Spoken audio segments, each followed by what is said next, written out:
order the Rock-Hawcreek School Corporation Board of Directors for March 10th, 2026. First item on the agenda will be the approval of the February 3rd, 2026 minutes. Move we accept the minutes. Motion been made, and we have a second. Motion been made and seconded to accept the minutes. Any discussion? All in favor signify by saying aye. Aye. Opposed, same sign. Motion carried. Public comment. You have any public comment today? Okay. I can make something up. Okay. Approval of payroll and vendor claims. Mrs. Dempsey. We have payroll date of February 27th, 2026.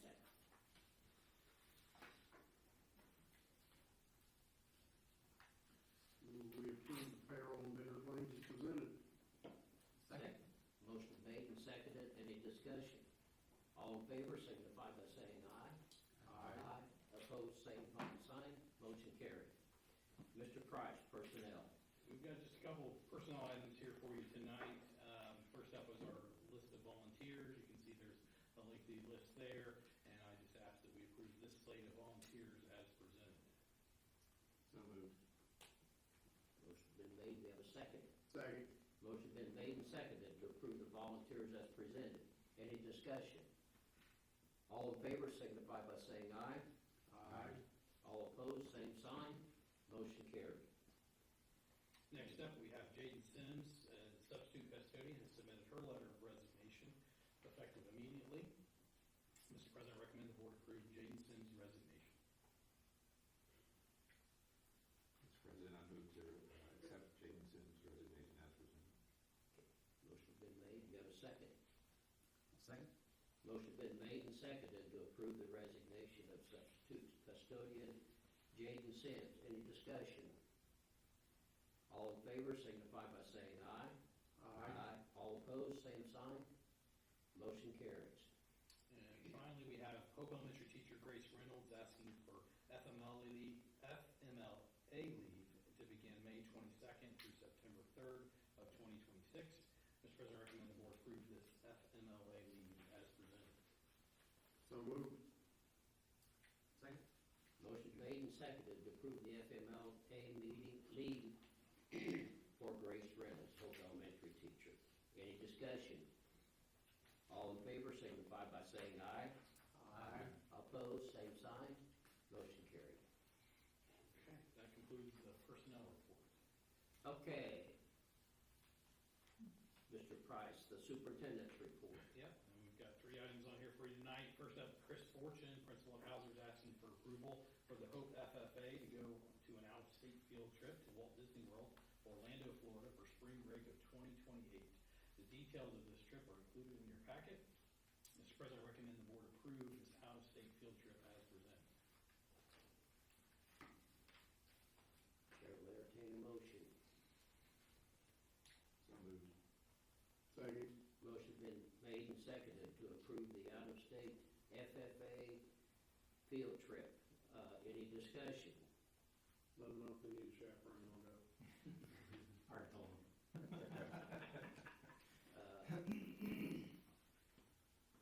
No other discussion. All in favor of said motion signify by saying aye. Aye. Opposed, same sign. Motion carried. Principal Chris Fortune is also asking that we approve the Hauser band that they travel out of state to St. Louis, Missouri, Memphis, Tennessee, and Nashville, Tennessee for a multi-city experience performance tour from March 16th to the 21st of this year. The details of the trip have been included in your packet.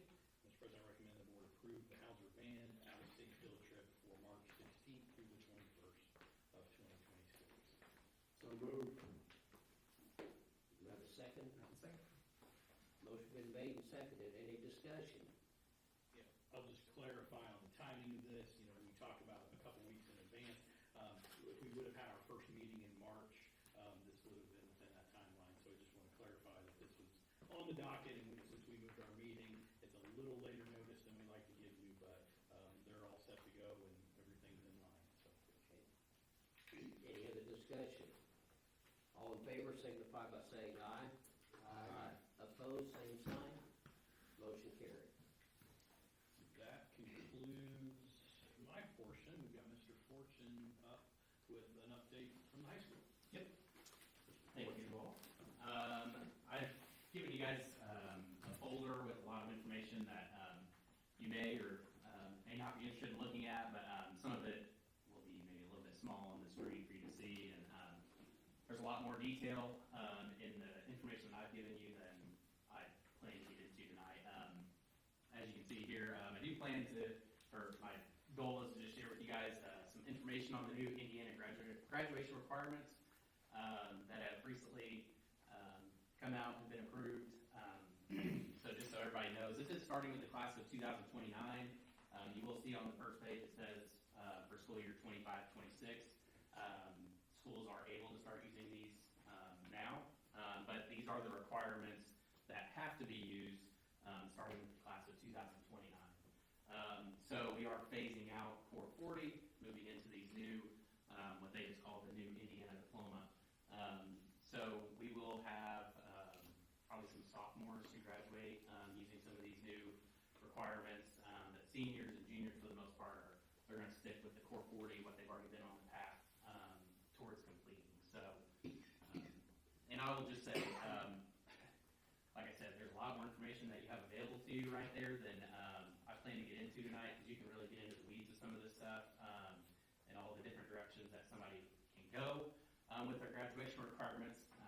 Dr. Harker, as you just mentioned, if you kind of wish there was just one, well, there are technically 7 new diploma options, and actually there's more than that if you consider the alternative diploma and their certificate of completion that a student could earn. So the new Indiana diploma, you do have the base diploma, and then we'll talk about the honor seals. There's 3 of them. Enrollment, which is designed for a student who thinks they're going to be entering a post-secondary institution like a college or university. The employment honor seal for someone who thinks they may either want to go to work and receive more training there, or go to a trade or something like that. And then finally, enlistment for the honor seal, so somebody who's interested in joining the military. And then beyond just the honor seals, so if you think what we currently have right now, we have like the academic honors, we have technical honors. They've created a new category called the Honors Plus Seals, and they have that for those same 3 categories. So what I plan to do is just share with you what the base diploma looks like, and then kind of hit some of the highlights of what a student needs to do to earn either one of those honor seals or an Honors Plus seal. So, all right, so we'll start with the base diploma, which is one of those. It's that first paper that should be in your folder.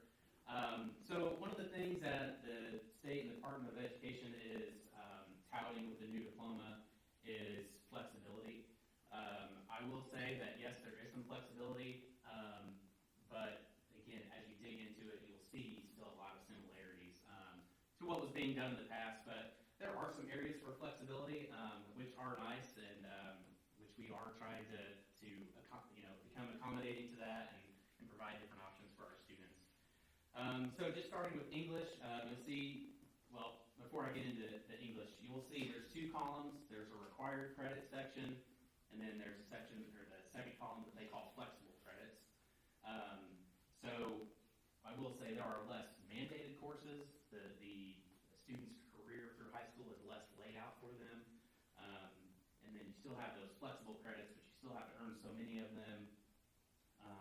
So that's why I say it's going to still look somewhat similar, because a lot of those courses are courses that they were already taking.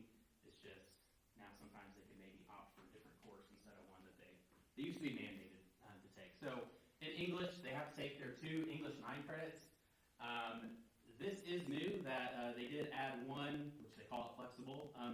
It is required because they have to have a communication-focused course. Now, there's a number of different options that you can call your communications-focused course.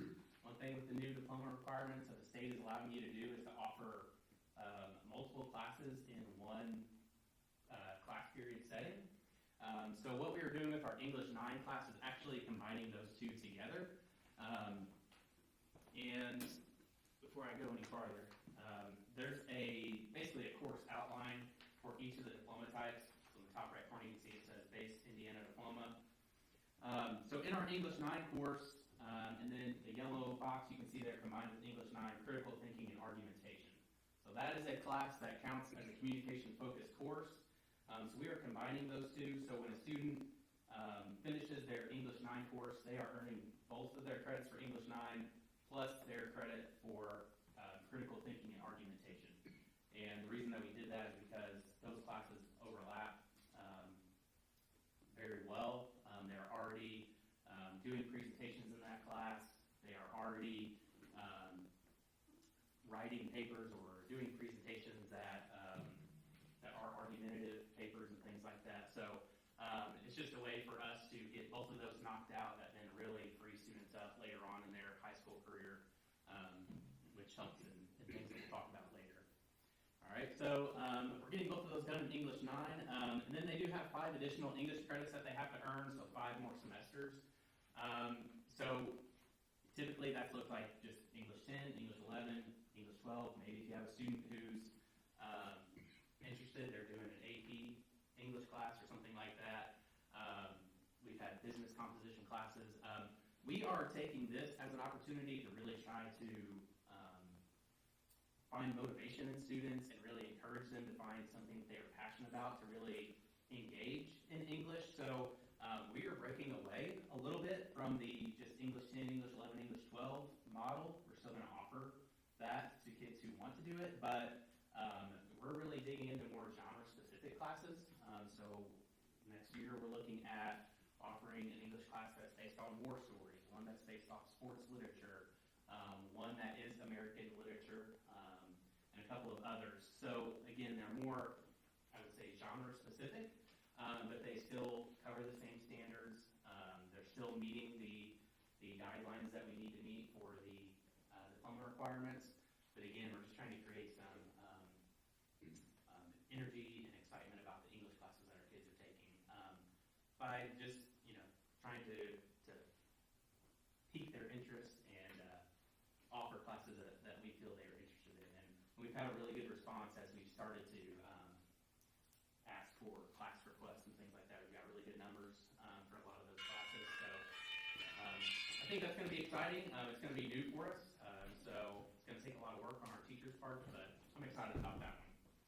All right, moving on to math. So they still have to have 2 credits in Algebra 1. They do have to have 1 credit in Personal Finance, which we've been offering that for a while now. So that's nothing new for us. And then they have to have 4 additional math credits. So those are flexible, but as you are all aware, in the world of math is very systemic, and it builds off of one thing to the next. So for most of our kids, that's still going to look like Algebra 1, geometry, and then Algebra 2. Because we wouldn't want a kid to go from Algebra 1 and then take a personal finance class and jump into a pre-calculus class or something like that. We still have to do what's best for the kid and have them prepared to go into those advanced classes. So, but a class like a business math is maybe something that we could look at in the future. That would just be an alternative. We also know that we have to be mindful of the teachers that we have and the classes that they're able to offer. Sometimes it doesn't make sense to just offer one single business math class if only a couple of kids can get into it, because that's the only time it works into that teacher's schedule. So we have to be creative with that, but we will continue to look at different math options. Math is much more limited than English is, so that was, they are flexible, but we just don't have as many offerings even that the state says that we can use. So Do we have a statistics class offering currently? We are offering currently right now the opportunity to run an AP statistics class. In the past, we've offered it, we just haven't had the numbers to really make it worth giving that teacher that as an entire class period. It's something that we always throw around because it would be nice to offer. So it kind of just depends on what the students, how many students are interested in taking it. So that is an option right now that kids can request right now as we go through the master schedule process for next school year. So yes. All right, then moving on to science. The kids still have to take their biology class, so we're still doing that their freshman year. A computer science class, that's actually more specific than just computer science. They have to take what's called Computing Foundations for a Digital World. So we're already doing that this year with our 8th and 9th grade students to get them caught up to speed, and we'll just continue to offer Then beyond that, they do have to take 2 additional science classes, and then you'll see 2 STEM-focused classes. So that additional science credit could be chemistry, it could be physics, could be anatomy, and physiology. So they have some flexibility there. And then the 2 STEM-focused credits, a lot of our ag classes are going to need those STEM-focused credits.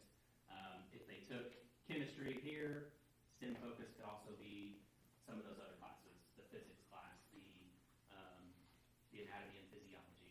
A lot of the classes that our students end up taking, like at C4 or in their CTE pathways, end up counting as STEM classes as well.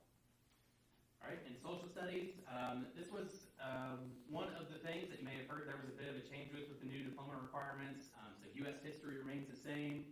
They do still have to take one semester of U.S. government.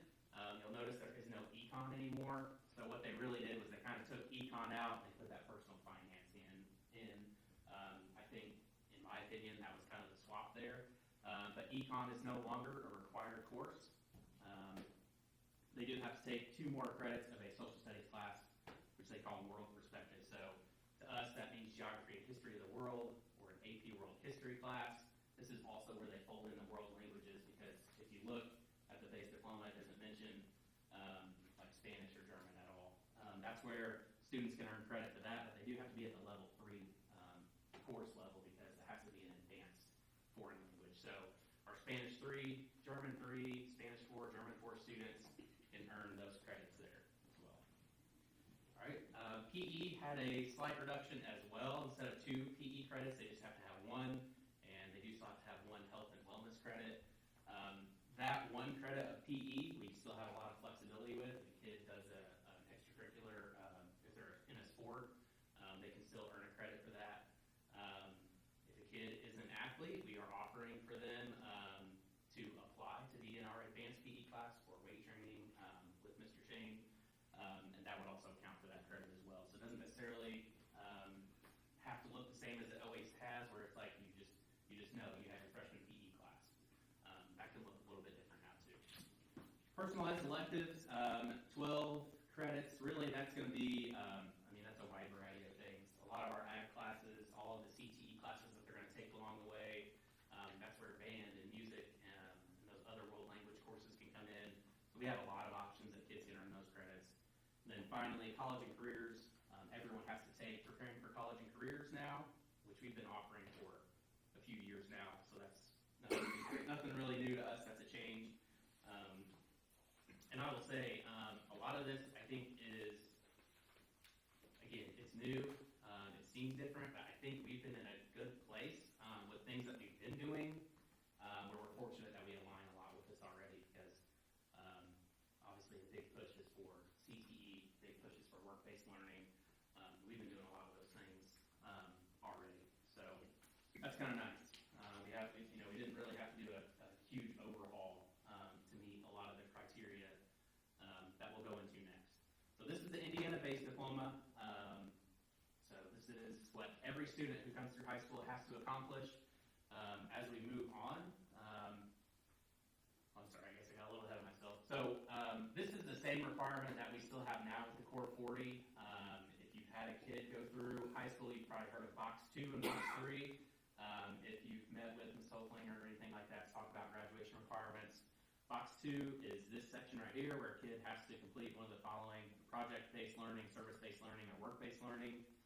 So a lot of our students end up doing work-based learning, where they cover that in one of their C4 classes with their CTE courses, things like that. So this one is never really the issue. Our kids get that done early, and often they cover that in a number of ways. This is Box 3. This is the one that can be a little bit tricky. So they have to score so well on the ACT, SAT, or ASVAB.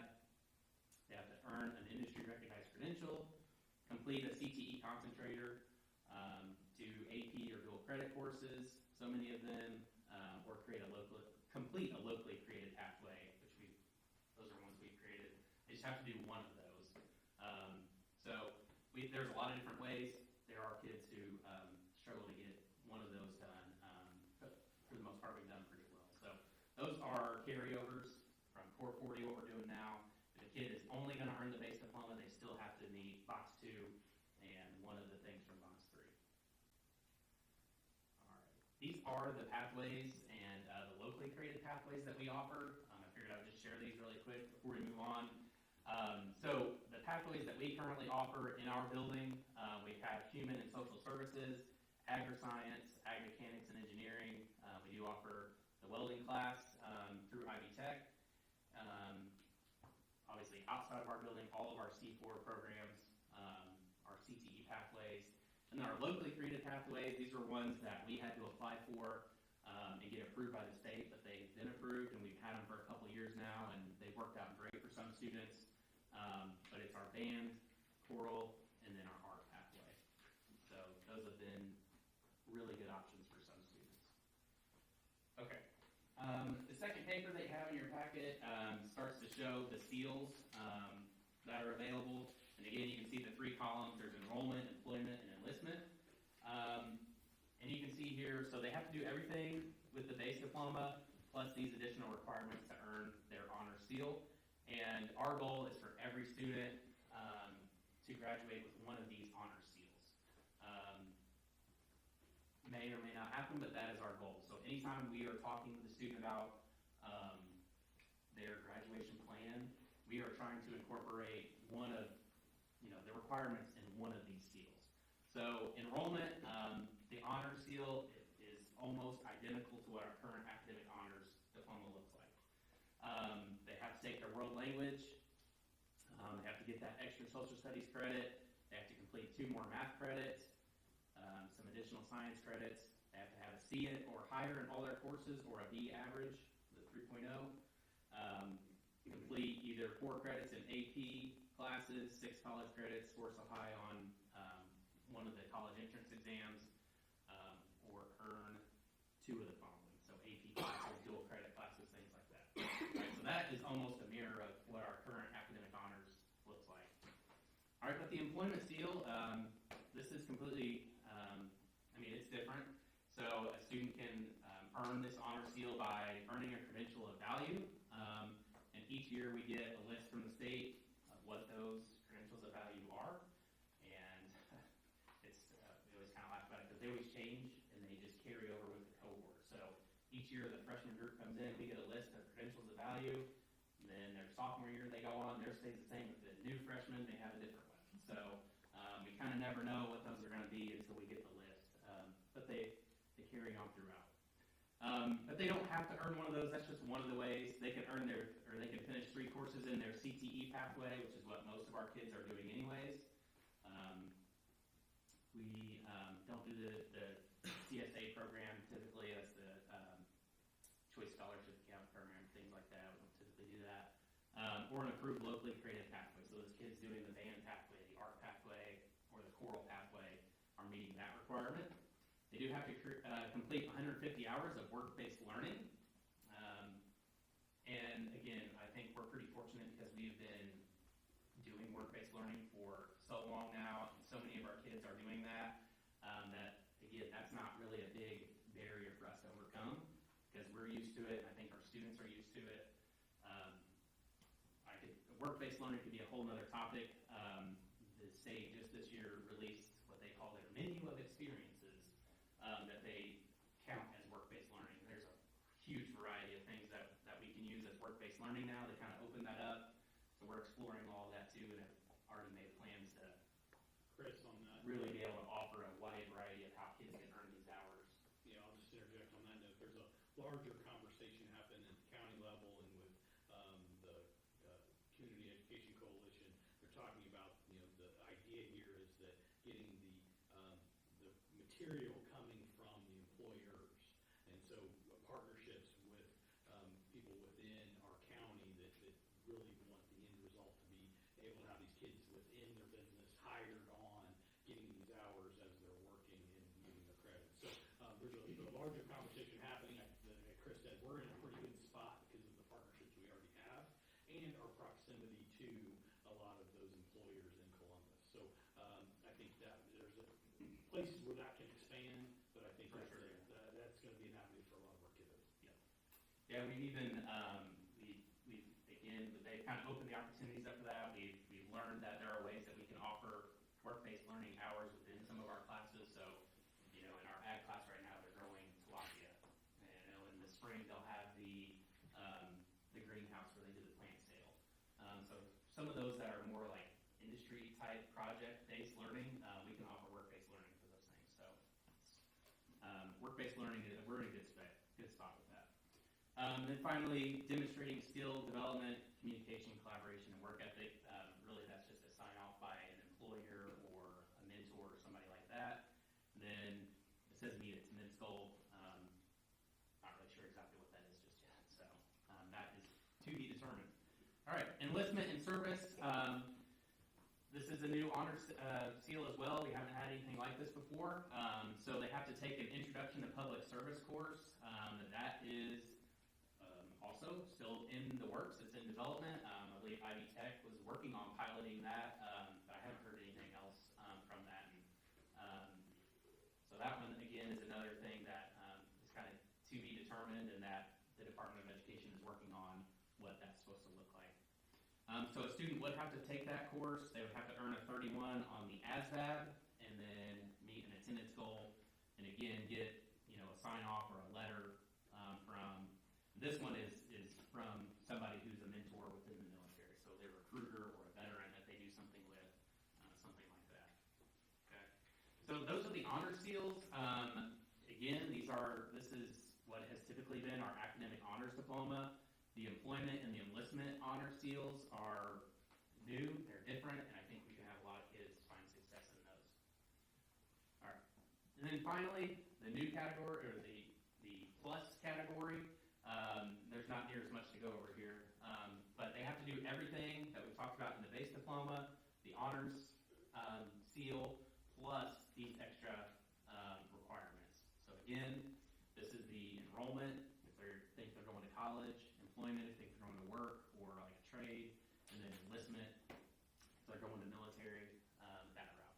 So for the enrollment seal, they would also have to earn an associate's degree, a technical certificate, like the Indiana College Core. I did include in that folder as well our list of the classes that we are going to offer for the Indiana College Core. They have to be an AP Scholar with Distinction, or one of those other two, which we don't do anything with Cambridge or Ivy. So they just have to do one of those.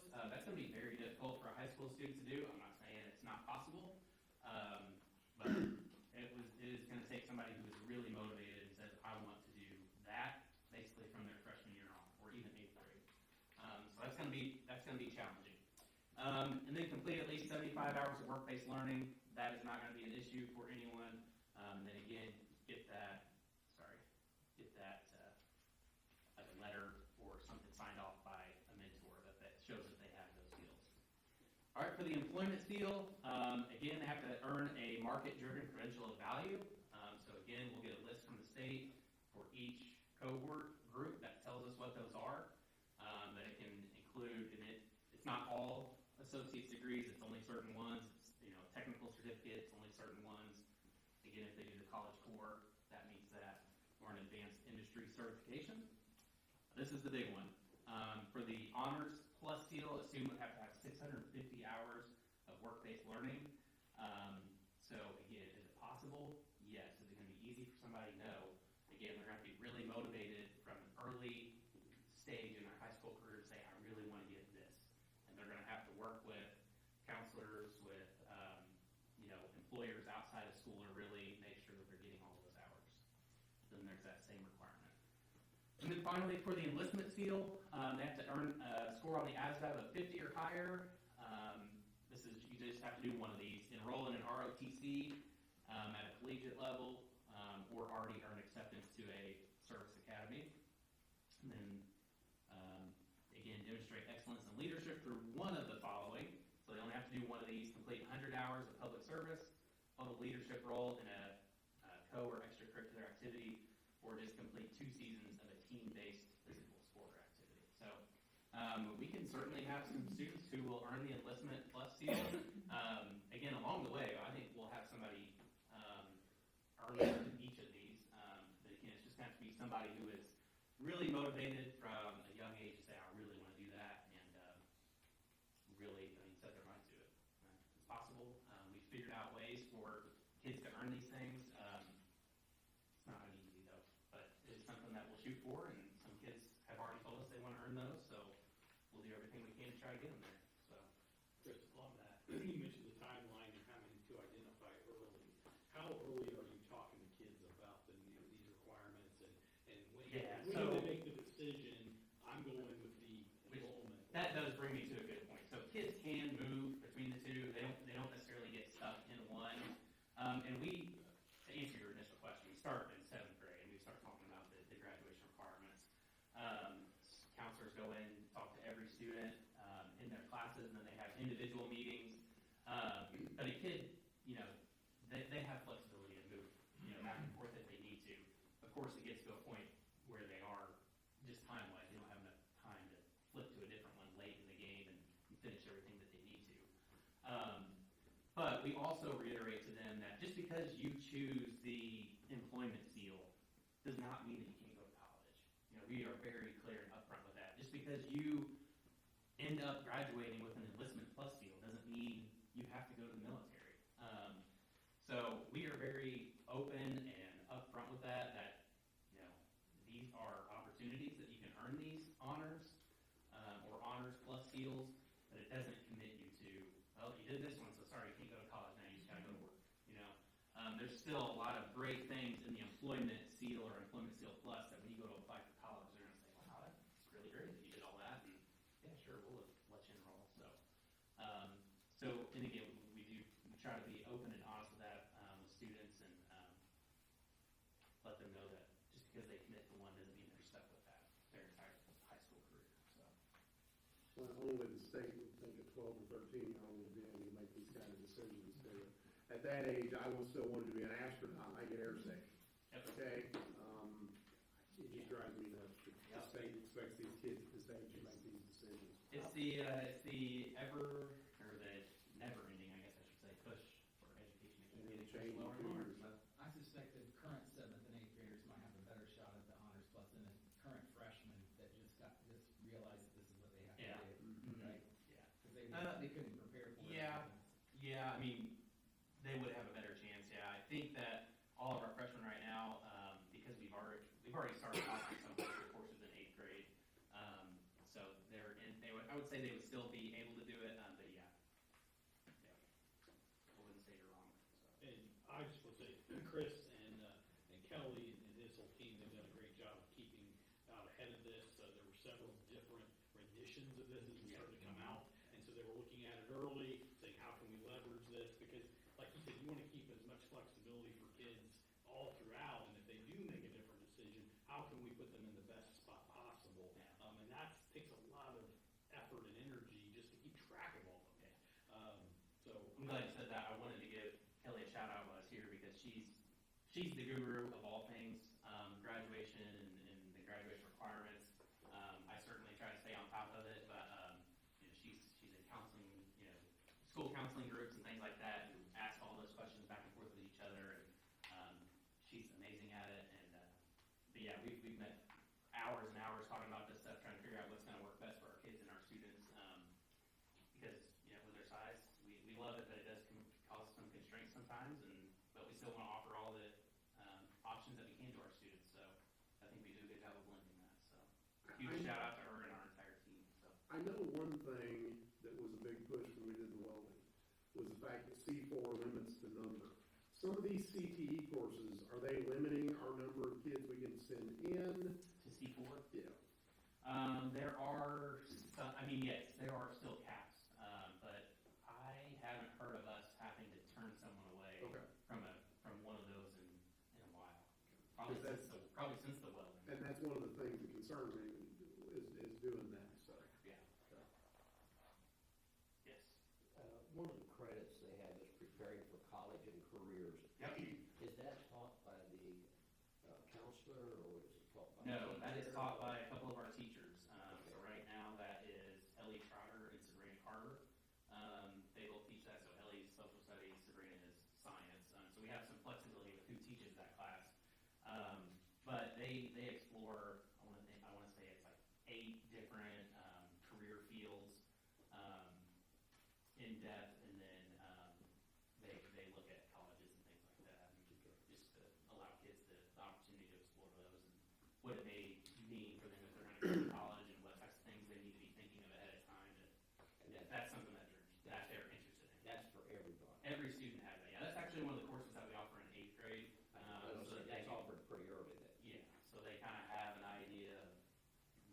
field they may be interested in, and as they move forward closer to choosing that CTE pathway, they have somewhat of an idea. So, and the CTE pathways too, we have flexibility with that.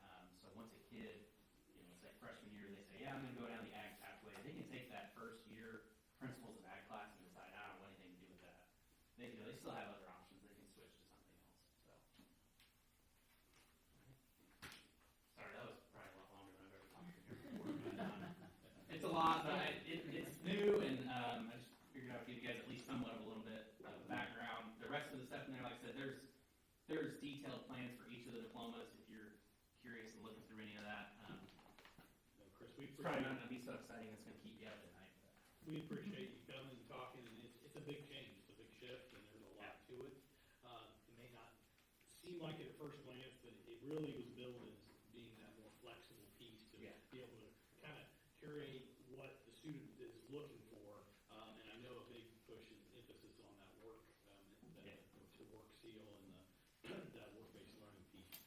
And so I think there will be more challenges as this comes out. And as you mentioned before, they're balancing the current juniors and seniors. They're on one track, and they have to hit those certain requirements, and then the flexibility with the other groups. So that's another piece that just makes an added layer to this and makes it more difficult. So thank you, Chris, and I'm sure there'll be more to come, and we'll get an update as we roll this out. And if anybody wants, I told him this before, if you want to look at that automation and robotics thing and develop that, I quite literally have access to the guy that wrote the book that C4 uses. So there you go. Send word. You have any other business to come before the board? I do have 2 items of other business. We talked about earlier in our work session an electrical quote that we received, kind of goes along with the lighting that we're adding to the parking lot. There's an opportunity. We do need to run some power for some cameras out to the tennis court areas, and so this quote is for $5,160 from T&T Electrical. You guys have a copy of that, and that would all do that as well as add walkway lighting on the new sidewalk along the new fence to get just a little bit of illumination back there. So while we're running the power, we can add these lights. Those numbers are in the packet for you. So I just asked that we go ahead and approve T&T to add power and electrical on the south end of the fence along the back of the sidewalk. So moved. Okay, motion's been made. Do we have a second? Second. Motion been made and seconded to add power and lighting to the southeast end of the tennis courts. Actually, it'd be the south end of the tennis courts. All in favor signify by saying aye. Aye. All opposed, same sign. Motion carried. And then I also have a None of request. this is on the agenda. It's other business. I know, but there's no listing of it. Well, we can add other businesses the board sees fit. So this is other. The other one is a fundraiser and sponsorship for Little Flyers preschool. Whitney Budd's asking for the Little Flyers daycare and preschool to send out notices to individuals that would like to sponsor for our preschool and daycare options. That letter is in your packet, and I ask that you, again, we approve all of our other fundraisers, so I'm viewing this in a very similar manner, and I'd like for you to approve this fundraiser as presented. Motion for the fundraiser for the preschool program. I move we approve it. Do you have a second? I'll second. Motion been made and seconded. Any other discussion? All in favor signify by saying aye. Aye. Opposed, same sign. Motion carried. The only other business I have is a reminder that at this point, this is our only meeting in March. We are going to come back from spring break and determine if we need to add a second meeting in March. If not, it'll be our first Tuesday in April that we'll be back, barring any other things that come up that we need. Okay.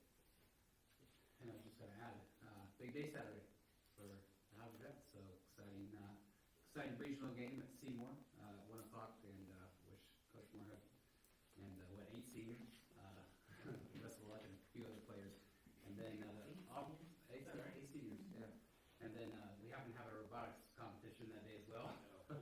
So my, timing is. so my son is in that, so we're gonna figure out how to get between Lucas Oil and Seymour. But, You know, saying, and we got to host the robotics team at the college Wednesday this week.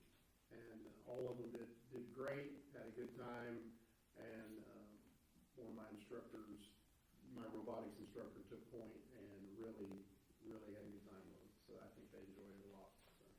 Miss Walmsley and Mrs. Burnett do a fantastic job and put a lot of time in that program. So certainly grateful for them. Any other discussion? Chair will entertain a motion to adjourn. So moved. Second.